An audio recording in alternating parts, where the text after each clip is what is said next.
Hello, everyone. Welcome back to Personalization Outbreak Podcast, episode 24. This week, we'll be talking about the collective realization of a higher interconnectedness brought upon by the pandemic and how we could apply these notions to the transformation of higher education. Now, our guest today is Dr. Kaushal Chari. Kaushal is the Dean of the Sheldon B. Lubar School of Business at the University of Wisconsin-Milwaukee. Now, in his role, Kaushal is leading a strategic path that emphasizes innovative and analytical thinking in both teaching and research. Now, perhaps this explains why Kaushal is an individual who is guided by strategic thinking when connecting with people. Now, together, we'll talk about the importance of providing options in higher education so that we don't put students into boxes that limit their individual growth and development. We'll also talk about the new trends in higher education, such as Netflix for learning and the potential challenges of an AI learning-based education. So, before we get started, make sure that you hit the like button, share it with your colleagues and friends, and subscribe to our YouTube channel to ensure that you are up to date with our most recent content. I also encourage you to watch our Age of Personalization documentary series and follow us on social media. And finally, join the movement at ageofpersonalization.com. Let's get started.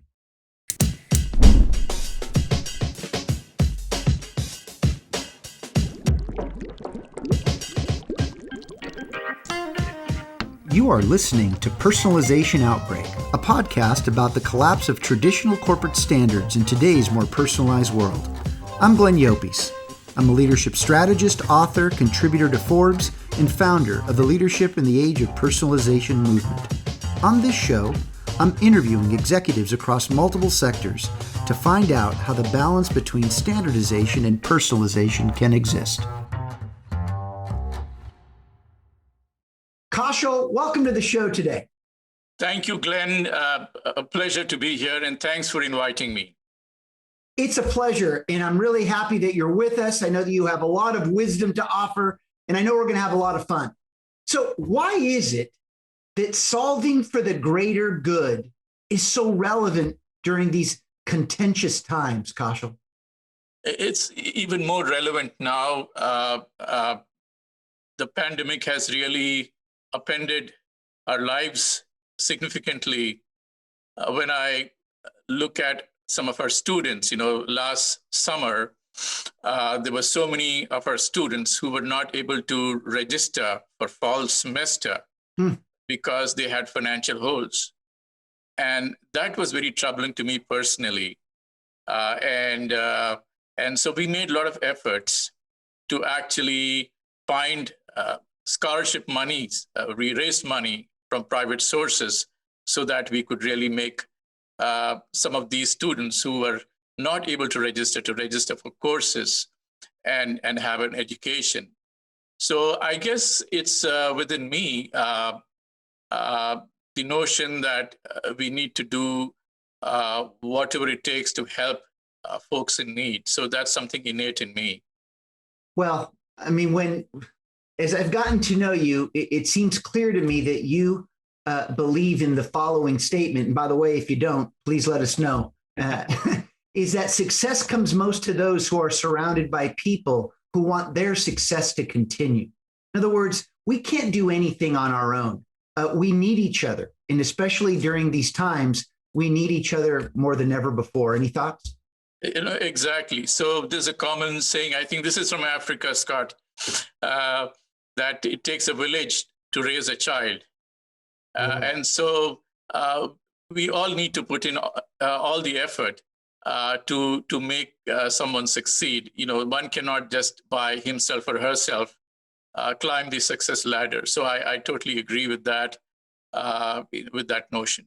Now, when I asked you a few questions, kind of in prep for our discussion today, one of your answers caught my attention, and I'd love for you to expand on it. And I'll give you my point of view first. And the question was, where do you find your most authentic self? And your response was as follows: while having a morning cup of tea before starting work when my mind is calm and fresh. Now, this was my interpretation, and I'd love for you to expand on yours. My interpretation was that without all the noise, we can be more of who we are. Absolutely, because the mind is not agitated. We don't have people around to judge you when we are in familiar surroundings, in the comforts of home, in the presence of family members. So that really helps in kind of putting our guards down and expressing our feelings openly.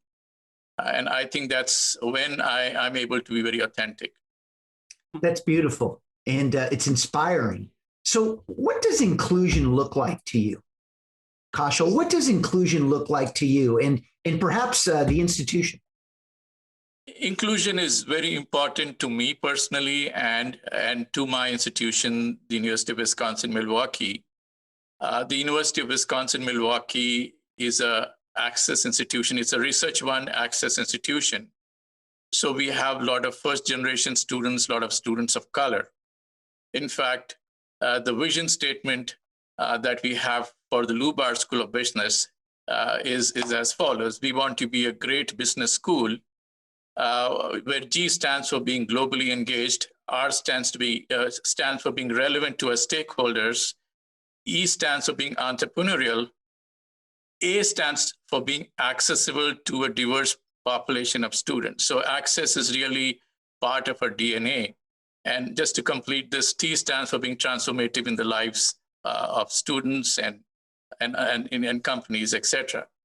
So access is really a big part of who we are. It's part of our DNA. And we have a lot of students, diverse students, as I mentioned. And so at University of Wisconsin-Milwaukee, we make special efforts to make sure that we respect diverse point of views. We respect students and faculty and employees from different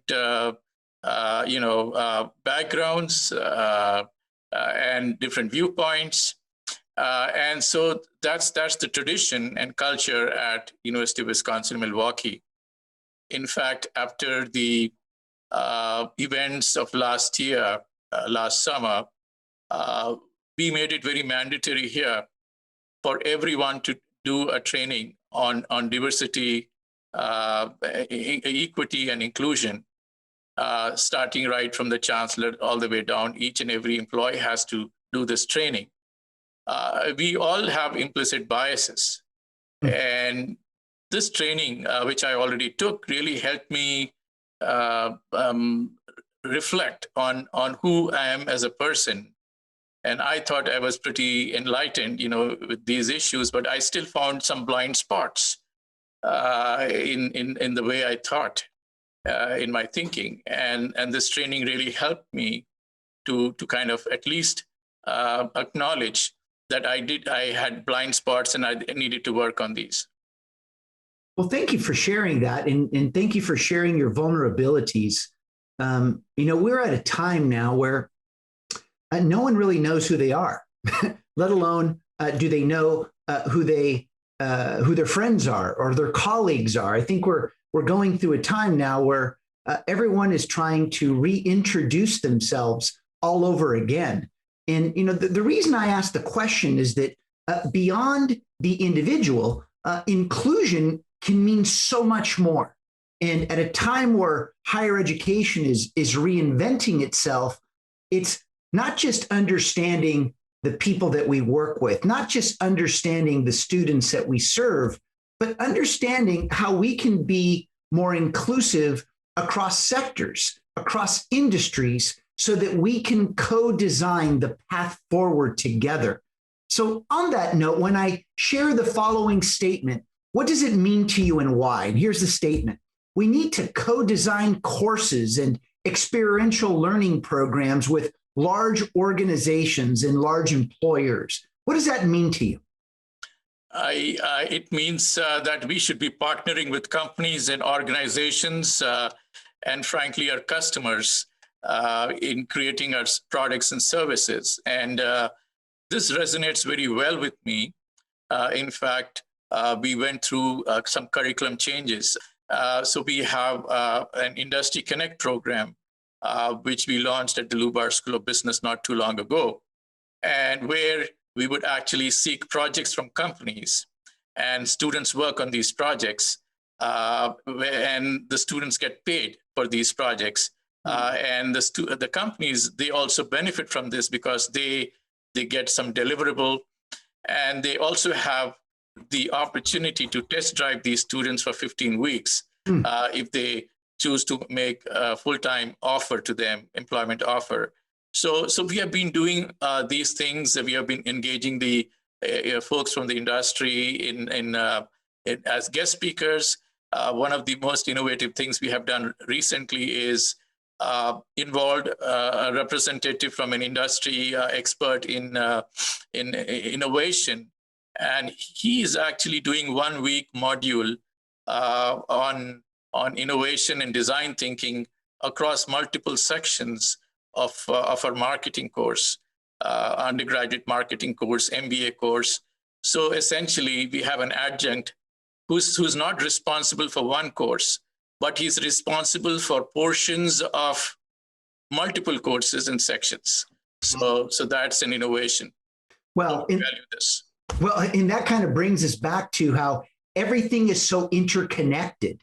And I think that part of what this pandemic has taught us is that those things that we used to see in a silo must actually be viewed as something that's part of the greater whole, where we begin to see the interconnectedness and interdependence of what have been historically looked at as disconnected parts. Any thoughts on that?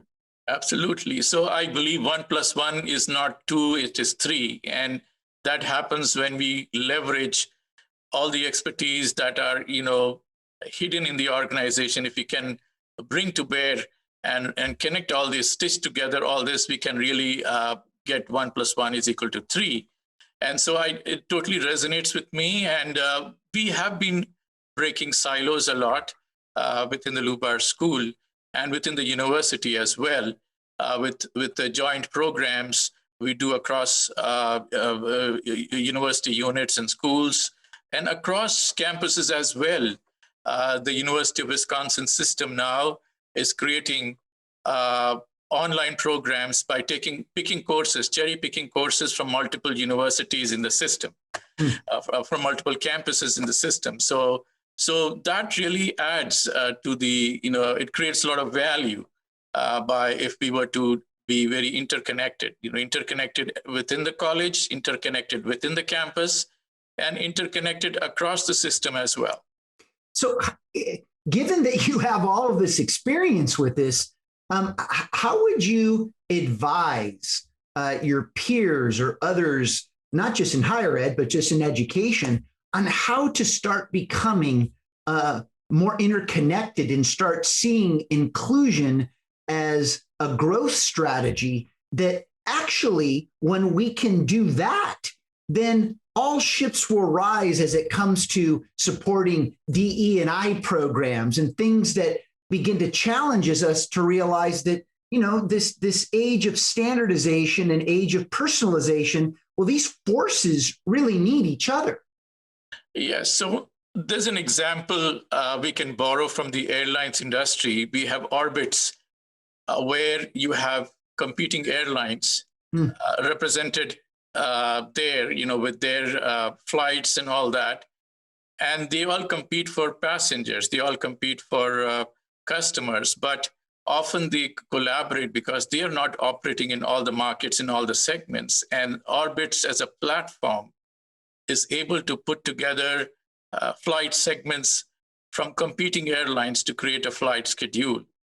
So I think there's an opportunity here in higher education for a third party to create a platform where multiple universities can participate, and the third party can create learning pathways that would allow students to really get where they want to be. And that would lead to more personalization as well. Well, and just so you know, Kaushal, here at GLLG, our Leadership in the Age of Personalization platform actually offers a consortium across healthcare, corporate, and higher ed. So we got to talk later about how we get you involved, because I couldn't agree with you more. And part of what we're seeing, and again, we're early on, is that everybody knows the need to be more interconnected, but yet this word how gets in the way when it's become more obvious than ever before. But when we've become so comfortable staying in our designated lanes, crossing those lanes almost makes people feel that they have to ask permission. How do we get beyond that? Great questions, Glenn.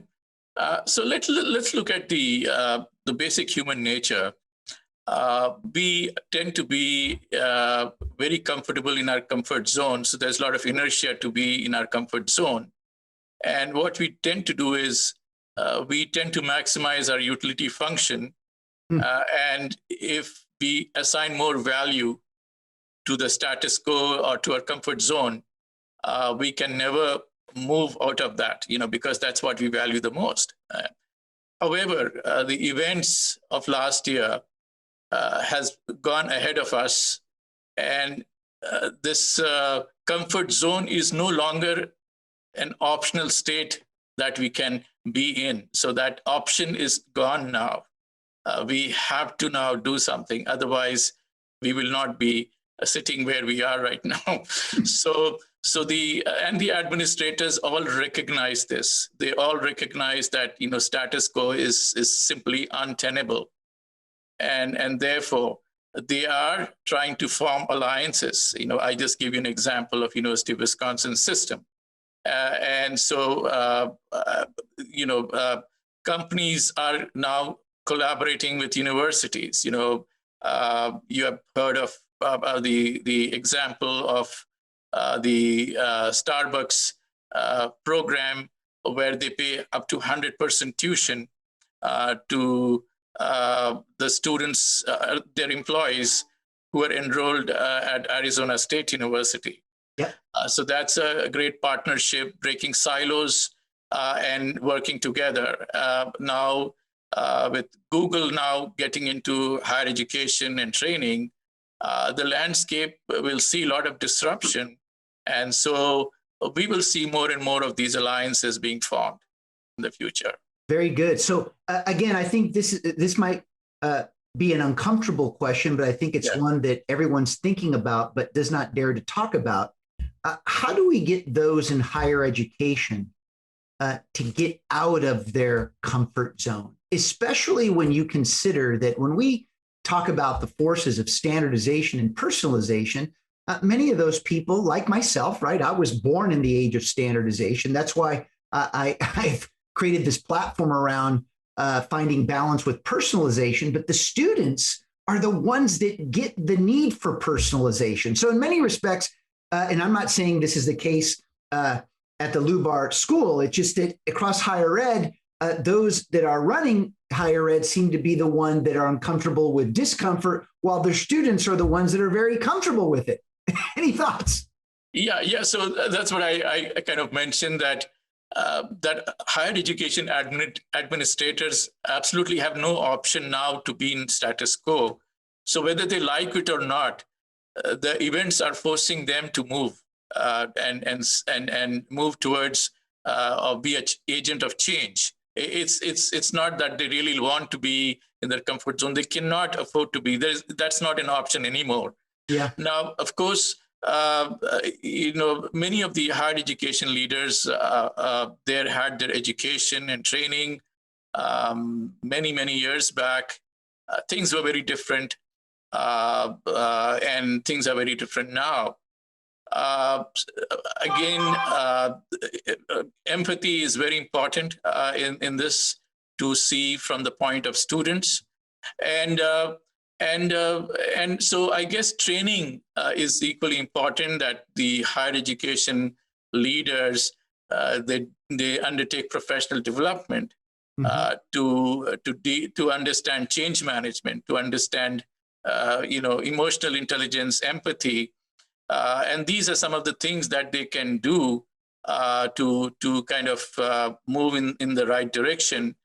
If they don't do it, as I said, status quo is not an option. They will be forced out of their position. Thank you for being so direct, Kaushal. It's inspiring. Scott, where are we right now? What are we not talking about, or what have we missed? I don't think we've missed anything, but I think the timing is great, Glenn, and Kaushal, thank you very much for these ideas. I think it's important maybe to just have an observation, and I can throw that back to you, Kaushal, to see if it's in line with kind of what you're thinking. You talked about sort of your approach towards leadership and what you're trying to do in terms of meeting the moment, right, and meeting the people. I like to sort of hear a lot of the different ways that you operate, because then I like to take that and say, what's the real motive? What's the real thing? What is the fuel behind Kaushal's approach? And I think one of the things that I'm observing is how you activate the idea of interconnectedness. Now, Glenn and I have talked a lot about interconnectedness as a key part of the age of personalization. I know you and Glenn have talked about that as well. So let's think about that, right? Interconnectedness, the way it's operationalized normally, right, outside of your program, for example, not your program, outside of it, is interconnectedness is something we espouse in order to better know the others, right? Know our employees better, know our customers better. Let's connect so I can know you better. And then I can put you to work better. And then I can make you happier. And then I can make you better products. That's kind of the standard version of interconnectedness. What I like, Glenn, is what Kaushal's doing with interconnectedness and moving it from standardization approach of interconnectedness to a personalization approach. And what you're doing, and the proof is in the pudding, the way you talk, you're using interconnectedness as a vehicle to know a new self, right? Mm-hmm. You're not using it as a way to connect to others as the operation. The operation is interconnectivity is a way to better to know a new self, a new version of you. That's a version of you that's not static. That's not who your personality test says you are. That's not what your grades in high school or college say you are, right? But it's who you are always becoming. You're becoming different every day. You do something different every day. So what I like about your interconnectivity is that rather looking to see who are these people and how do I connect to them so I can connect with them, you're actually saying, no, how do I connect with these other people so I can be interconnected, so I can know a different self for me, so I can be not just Kaushal, but I can be the dean of this business school. So I can act on behalf of and think as a species or as a program at a meta level that's far bigger than your own consciousness. And so I just want to say I really appreciate that, because ultimately what you're saying is interconnectedness is knowing the other to know a different version of oneself, because by doing that, and only by doing that, is how you do what you started off with, solving for the greater good. That's what I see in you.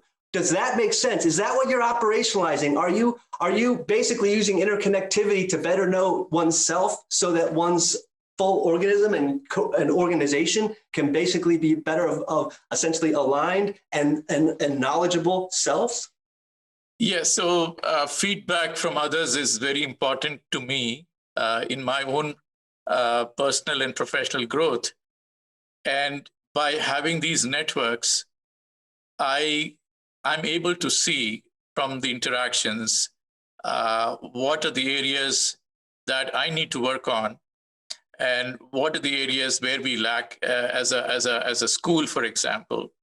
And so the interconnectedness helps us evolve, in a positive direction to meet the challenges of the future. So you have kind of rightly put, Scott, that for me, interconnectedness means also kind of learning from others and trying to better self.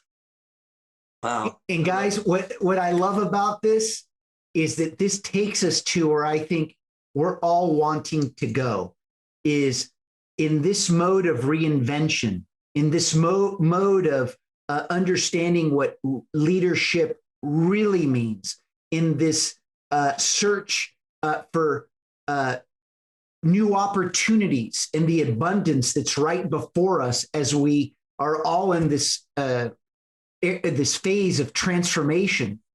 is that interconnectedness is helping discover capacity and capabilities that we've never activated before. Stuff that's not in your lane, right? Right? So get out of your lane. But which, and I'd love for you to react to this, Kaushal, in a moment. And what's the power of that is that when standardization defines how we should do things, you could begin to understand why the innate capacities of people are rarely discovered, because they're doing what they're been told to do inside the box they've been given, when we should have no box, so that we can continue to explore, discover, and recognize that those disconnected parts should have been connected to begin with. I totally agree. In fact, there is a author called Nathan Grave, and he has coined the word integrated student. So typically what happens is that in a traditional advising environment, we kind of have different units of the university deal with different facets of a student's life. So, for example, a student may have academic needs, financial needs, may have personal needs and social needs, etc. And the way we advise students now is that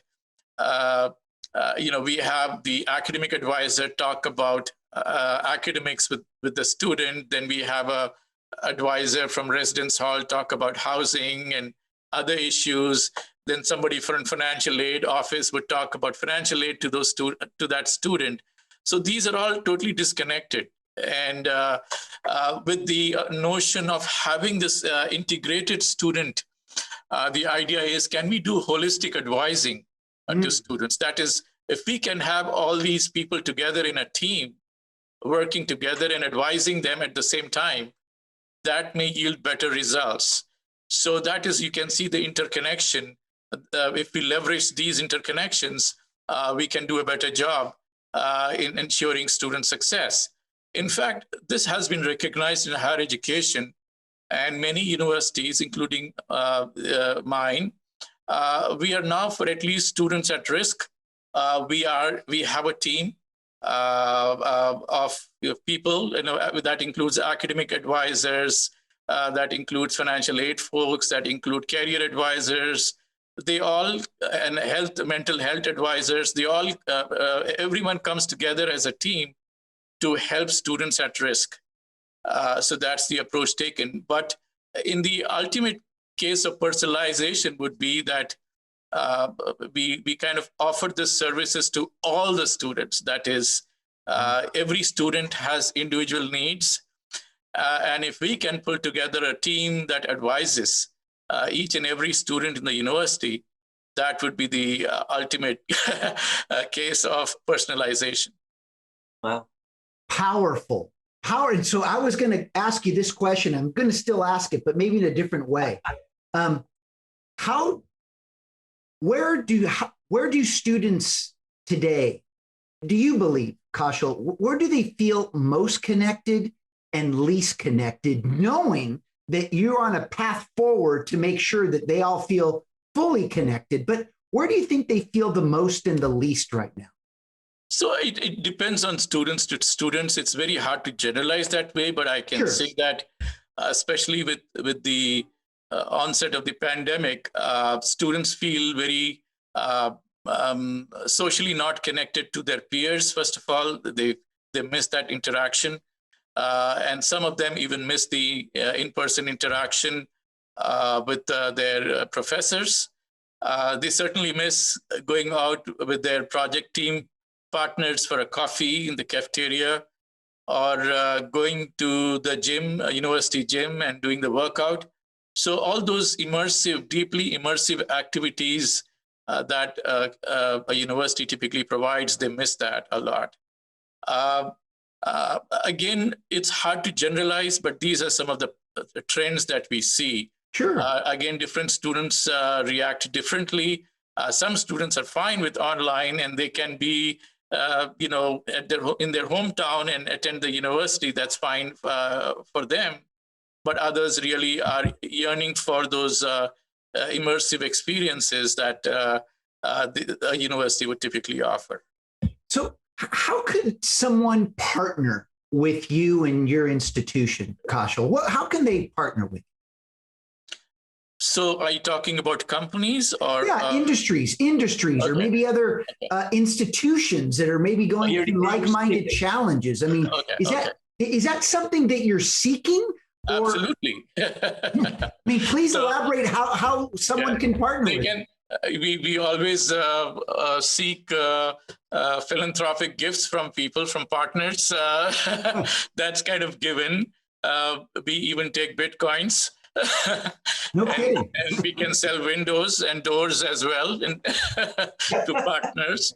But in all seriousness, I think what we are seeking for is better opportunities for our students, in terms of internships, in terms of full-time employments for our students. So that's an area that we are constantly seeking industry partners. We are seeking industry partners for experiential learning opportunities for our students. And we are seeking industry partners, for collaboration, like if we can have a deal that Arizona State has with Starbucks, if we have a similar deal with some other company, we would be delighted. All our enrollment issues will be solved, and we would not have to worry about anything. Sure. That's another area I think we can partner. And then, of course, if industry companies can send their employees for further education, for advanced degrees, sure, to our institution, I think that's another area that we look for partnership. So let's shift gears now to this topic of transformation, and then we'll close. I've loved this conversation, Scott. It just brings all of the variables involved in how to find that right balance between standardization and personalization, doesn't it, Scott? Yeah, right. And this is the great moment then to do that shift, because if we've kind of been thinking about the interconnectedness and actually seeing the way that Kaushal's activating that, it makes sense now that we've sort of seen the work or behind the scene. Let's see what does it do, right? What is the transformation, and what is the transformation that's coming that we don't see yet? I think that's the question. Kaushal, what do you think? Yeah, so at least I can speak for business education because I'm closely associated with that. So what we are going to see is that we'll see higher education as a collection of in-person and virtual interactions. That's how the higher education will be defined in the future. It will bring the physical network and the digital network together or in some combination to connect students to instructors and courses, to staff. So that's is happening. In some cases, we will find the physical network to be a better vehicle for delivering some experiences. For some other types of experience, we would see digital networks being very appropriate. So we will see that the merging and the connection between physical and digital networks. In terms of programming, of course, we are now seeing a plethora of online programs. In fact, we are now launching an online MBA after many years. We had to get the buy-in of faculty, and there were some faculty members who had questioned the efficacy, the effectiveness of learning in the online mode, but they were all forced to do online teaching because of pandemic in last year. So the attitudes are changing, and so we will see more and more of these online programs appearing. Now, these online programs would be suitable or would be a good fit for students who are working full time and who want to kind of get some additional credentials that would help them move up in their job, in their companies. Then, of course, you will have programs, in-person programs that offers immersive experiences, deep immersive experiences. And of course, students would have to pay a premium for that to get those immersive experiences. And then there'll be something in between that you will have online programs with some hybrid, with some in-person interaction components. And that the cost-wise, it would be somewhere between a fully immersive program and fully online program. So we will see that.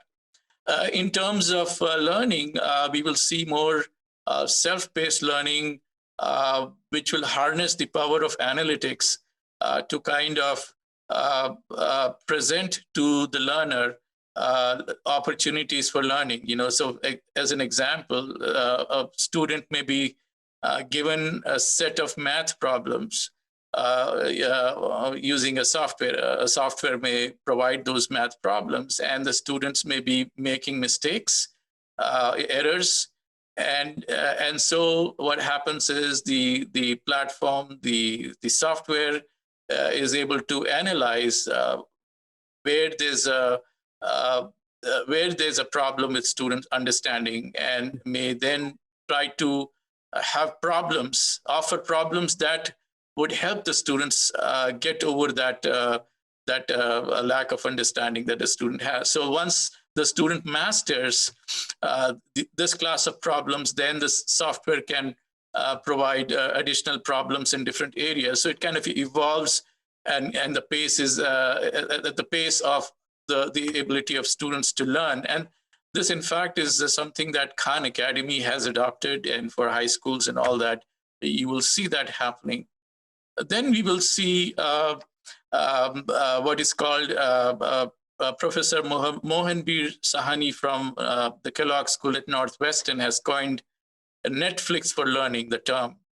And what that means is that we will have a repository of all the learning objects, and the software through data analytics will find what are the gaps in the learning profile of a learner, and then we'll be able to offer suggestions on what courses to take and what content to consume.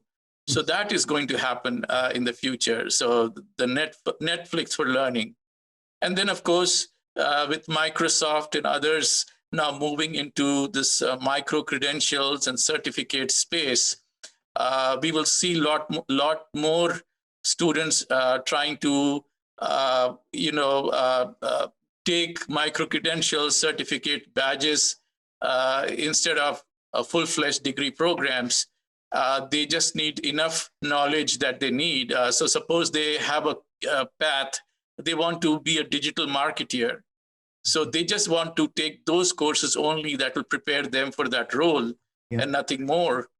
And so we would have these certificates and badges available from not only universities, but also from companies like Microsoft through LinkedIn or through other companies, Google, for example, which has 3 certificates now that they have just offered in project management, in user experience, and also in analytics. So I think those kind of certificates will gain a lot of traction in the marketplace. So these are some of the innovations we are going to see in the future. Amazing to think of what you just said that was accelerated by a pandemic. And I've got to believe that these things were well in the works before the pandemic hit. But my goodness, I wish I would have had that software to help me with my understanding. I mean, my goodness. So let me ask you this question, and we'll start closing. And Scott, I'll come to you after this. Okay. What transformations, Kaushal, do you fear the most for their potential disruption? So I fear companies like Google, LinkedIn entering the higher education space in a big way, and finding a lot of traction in the marketplace. And that's the biggest fear. So we really need to shape up the universities and higher education system to offer products and services that create a lot more value than what companies currently are offering. Yeah, it's interesting. I'm not posing a point of view, but what I'm hearing is a different form of standardization in higher education as corporations start assuming an identity of an educator. What do you think about that, Scott? Yeah, it has me kind of moving all around. I think, if you don't mind, I'd like to stay right in this moment. I mean, I'm excited about how I'm seeing the thoughtfulness that's gone into expanding the modalities, not just for students, but that helps instructors of various types, depending on what they're trying to deliver, where they are in life, taking care of a parent, taking care of a kid, susceptible to a pandemic, let alone needing to be in a classroom.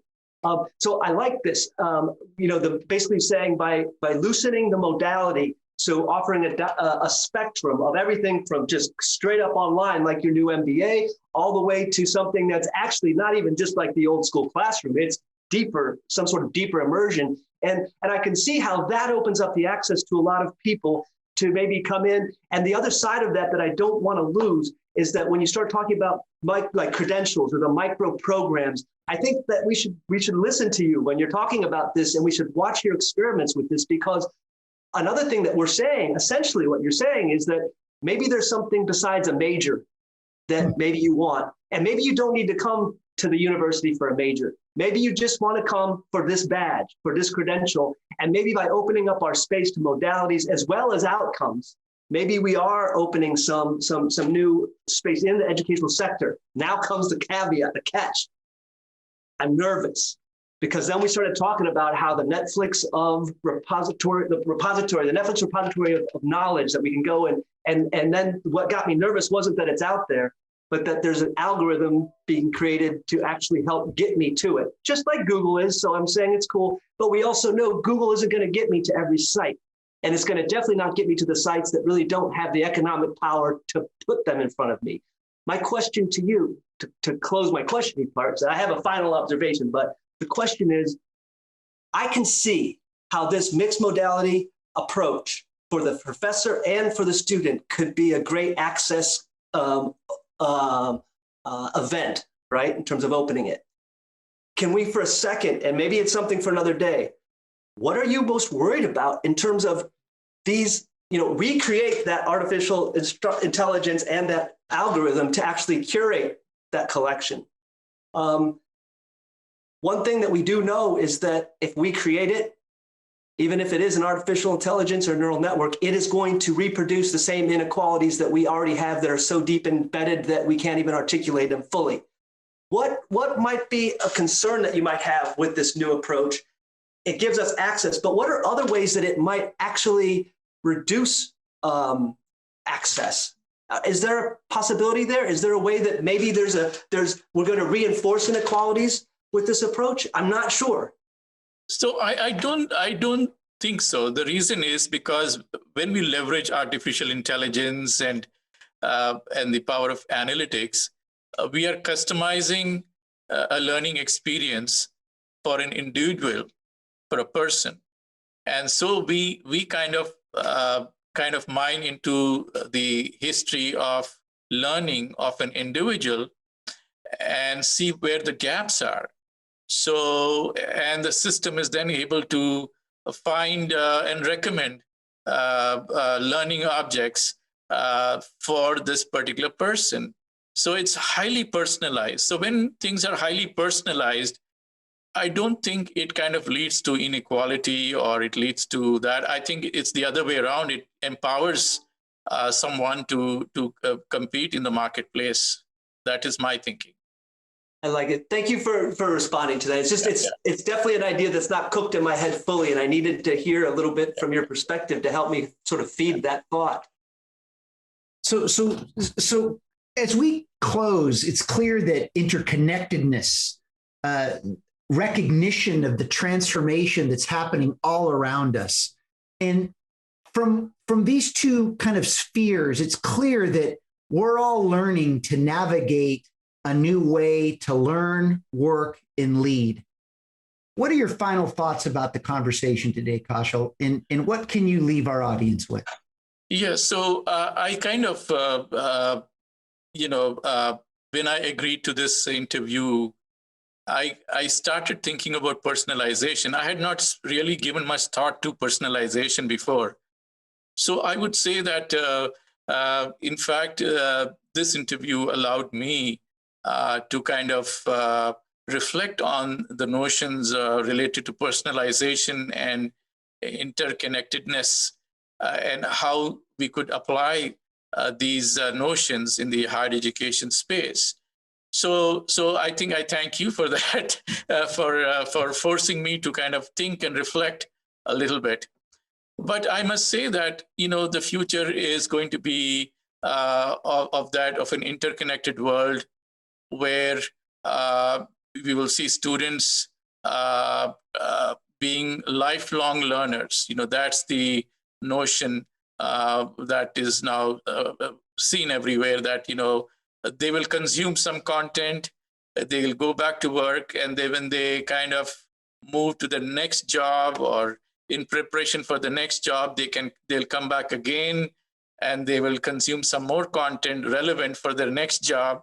And that's how it's going to progress. So we would need to be prepared to provide full service to our students. Just like, in the case of auto dealers, once they sell the car, the folks come back, for maintenance on a regular basis or for getting things fixed. Yeah, I think universities would also need to do that.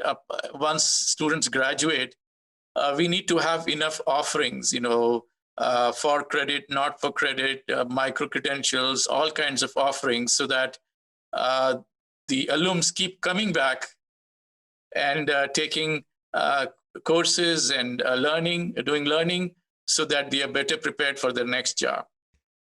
Kaushal, your insights are incredible. And I'm just going to throw this out because I know that we have not talked about it, and I'm not asking you to agree to it, but at least I want you to know that I want to offer on air today for you to be a speaker at our 2021 summit. Your humility, your dignity, your clear understanding of what's happening in the world around us is just impressive. But I want to comment on a couple things. And you made light of it. We're all teachers and students in today's age of personalization. This personalization outbreak was long overdue. And what we are really talking about is about providing people options so that we don't put them in boxes, so that we don't limit their growth and development.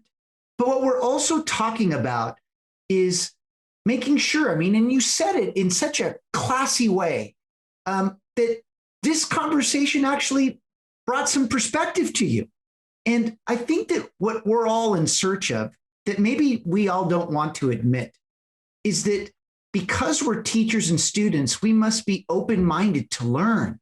You talk about the need for education right now. It's at a premium. There's so much we need to learn, not just about ourselves, but how we work, lead, learn, and live. And if we don't take the time to do that, this is why the extremes of standardization and personalization have prevailed. And this is what's slowing progress down, because the easiest thing to do when you're uncomfortable is to react.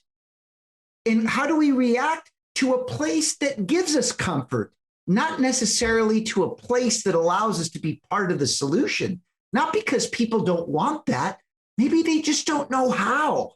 But and that's where we go to the extreme. So thank you for enlightening us today, whether you knew this or not, Kaushal, of how to find the right balance. Because we're all teachers and students, and interconnectedness in the understanding that we can no longer play in the sandbox of status quo is just something that we all need to not just expect, but respect. Any final comments, Scott, as we close? Yeah, I want to pick one more apple from this tree of wisdom over here. And here it is. Let's remember this, Glenn. Now, Kaushal, there's something that you left on the table in the beginning that's what I want to end with. And it goes like this. You basically, as a business-oriented business school, B-school dean, right? Somebody that's thinking on that level and that sort of subcategory of academia, you understand and promote the power of ritual over the power of metrics. Now, I know you use metrics, and I know that's part of your success, and it's not saying that you don't use it. But when you start talking about where do we start? How do you do it? What is your ethos? What's your signature approach towards running a B school? You led with ritual, not metrics. And your ritual is the morning tea. And the reason why I wanted to come back to this, right, is that I just was putting here is that morning tea, as you described it, when we said, why do you need morning tea? Is it to wake up? No, it's not to wake up. It's to connect. It's to give you time to prepare your interconnected self, right? It's like Superman going into the phone booth, except instead of turning on and putting on a cape, you're putting in some caffeine and you're drinking a nice, steady tea. Now, here's the deal. I think that's an important lesson that a lot of us, whether we're leaders or whether we're sort of middle leaders or whether we're not even leaders in our org at all, and that is in order to interconnect. And this is an irony. It's ironic that this is the case, but let's remember that this is a lesson that you're teaching us today.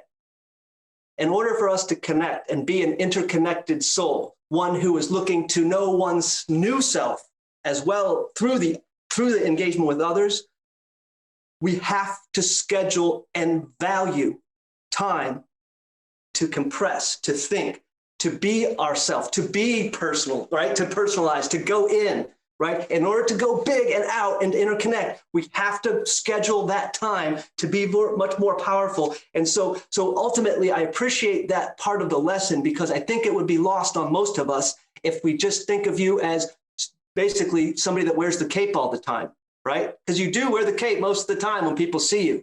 But I thank you for your vulnerability in sharing that in order to wear that cape, you need a ritual. You need something that's just for you that helps you sort of recalculate and recalibrate who you are. Because one thinks that if you're spending your entire day interconnecting with others, right, you're going to need a time to sort of take that feedback, as you described it, back so that you can go back to that next cup of tea and amp it up and bring in a new level. So I can't wait to hear your ideas at the summit, Superman. Yeah, Scott, very well put. I must say that the creative ideas that I get mostly when I have the cup of tea in the morning, that's when I'm able to really think well.